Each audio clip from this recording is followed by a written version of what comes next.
Ho! Excuse me. Ho!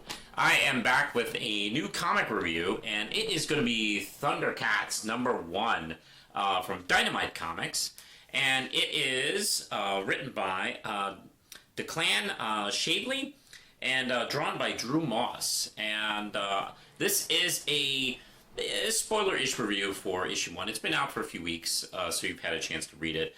I picked this cover up. There is 14 trillion different alternate covers.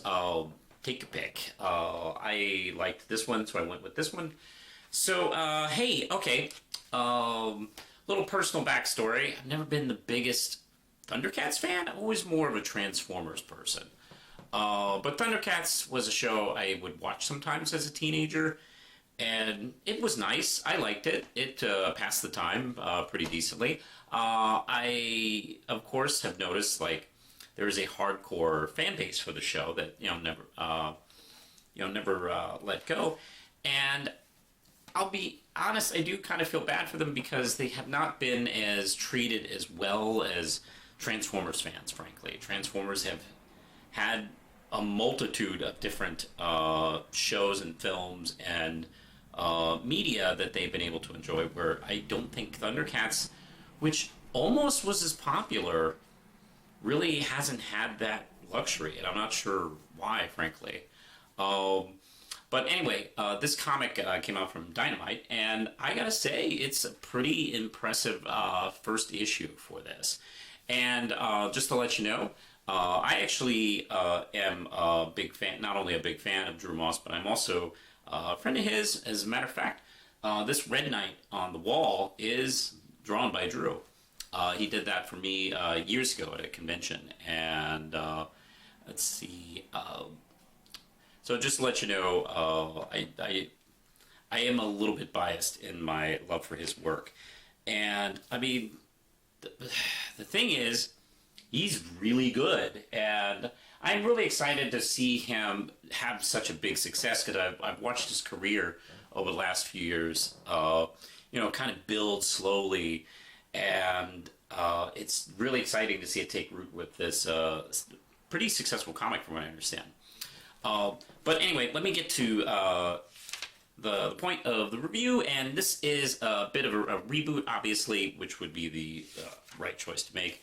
Where we get to see kind of the basics of the Thundercats origin, where they were like a planet of cat people, and they were attacked by the mutants of Plundor.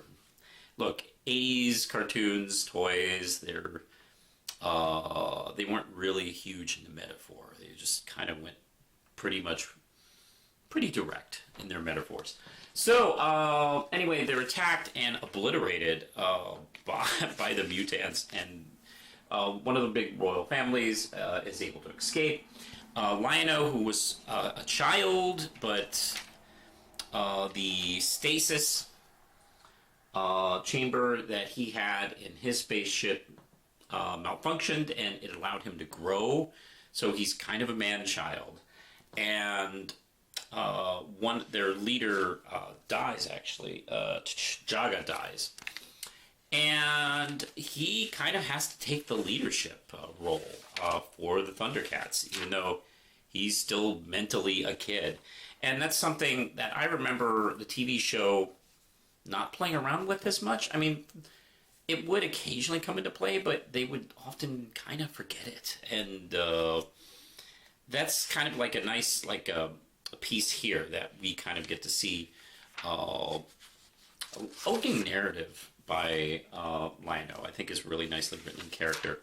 The art, of course, I can't stop talking about how gorgeous it is.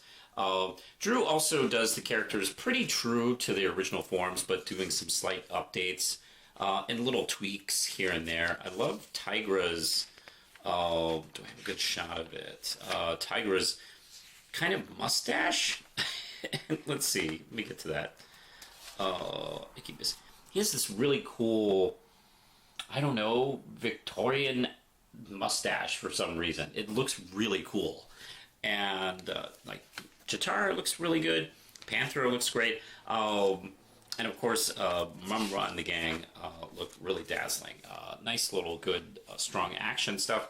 And also, the writing, I think, does like a really loving job. Like, the characters are written really strongly in character. Like, nobody feels, awkward or weird here. And I gotta say, we,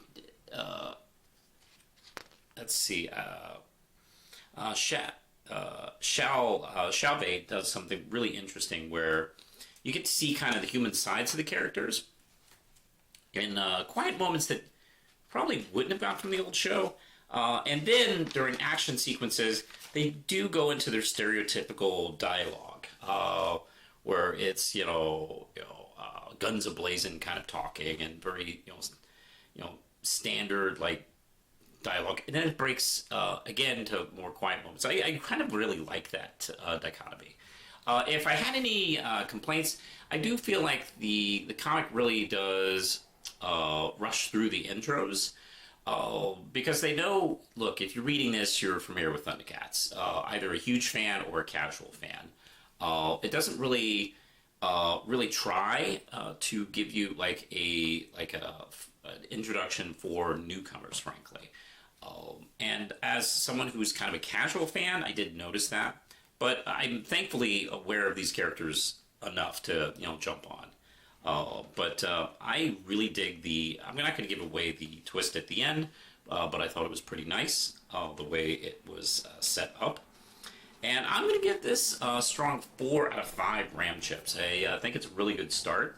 If you're a fan of Thundercats, of course get it. I don't know if you haven't got it by now, you're making a mistake. You really should get it. But if you're a casual fan, I think you might enjoy it too. The art, one more time, is absolutely beautiful. I can't talk enough of this. I think it's really dazzling. And I believe issue 2 should be coming out about around the time this video it releases, so keep an eye out for that. I think that's it for now. What did you think if you've read Thundercats #1? Let me know in the comments below. You can click the notification bell for all things Manos. You can find me over on like Facebook, Threads, Instagram, Tumblr, Blue Sky, that other site. And you can support the channel just $1 a month and Manos Publishing at Patreon. I think that's it for now, so I'm going to head out and read my Transformers comics. Push the button, Lindsay.